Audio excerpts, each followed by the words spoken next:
যৌন কেলেঙ্কারিতে নাম জড়িয়ে তুমুল বিতর্কে কর্ণাটকের এনডিএর প্রার্থী সন্দেশখালী কাণ্ডে সরব প্রধানমন্ত্রী নরেন্দ্র মোদী প্রচার করলেন কর্ণাটকে, কিন্তু এনডিএ জোটসঙ্গী জনতা দল সেকুলারের প্রার্থী তথা প্রাক্তন প্রধানমন্ত্রী এইচডি দেবগৌড়ার নাতি প্রজ্জ্বল রেভান্নার যৌন কেলেঙ্কারির ভিডিও ভাইরাল হলেও তা নিয়ে মুখে কুলুপ মোদীর।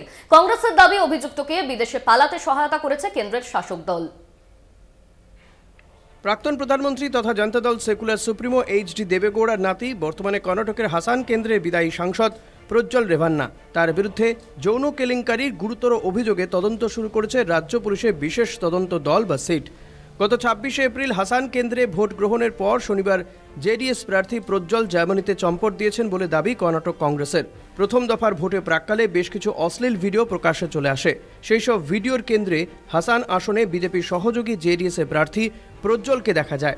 স্বভাবতই তা নিয়ে নড়েচড়ে বসে রাজ্যের কংগ্রেস শাসিত সরকার। রাজ্যের মহিলা কমিশনও অভিযোগ দায়ের করেছে প্রজ্জ্বলের বিরুদ্ধে। এ নিয়ে রাজ্যের তোলপাড় শুরু হতেই মুখ্যমন্ত্রী সিদ্ধারামাইয়া বিশেষ তদন্ত দল গঠন করেছেন। তদন্ত প্রক্রিয়া শুরু হতেই শনিবার সকালে বেঙ্গালুরু বিমানবন্দর থেকে প্রজ্জ্বল জার্মানি ফ্রাঙ্কফুর্ট চলে গিয়েছেন বলে দাবি করেছে কংগ্রেস। বিরোধী শিবিরে থাকলেও এবারের লোকসভা ভোটের মাস ৬ আগে জেডিএস মোদীর শিবিরে যোগ দেয়। রাজ্যের ২৮ আসনের মধ্যে ৩টি আসনে এনডিএর প্রতিনিধি হিসেবে লড়াই করছে জেডিএস। উল্লেখ্য, ৩টি আসনের ২টি দেবেগৌড়া তার পরিবারের ২ সদস্যকে দিয়েছেন। তার ছোট ছেলে রাজ্যের প্রাক্তন মুখ্যমন্ত্রী কুমারস্বামী মান্ডো আসনে এবং পৌত্র প্রজ্জ্বল হাসান আসনে প্রার্থী। কর্ণাটকে একাধিক নির্বাচনী প্রচারে অংশ নিলেও এনডিএ প্রার্থী প্রজ্জ্বলের অশ্লীল ভিডিও ও যৌন কেলেঙ্কারি নিয়ে মুখ খোলেননি প্রধানমন্ত্রী মোদী।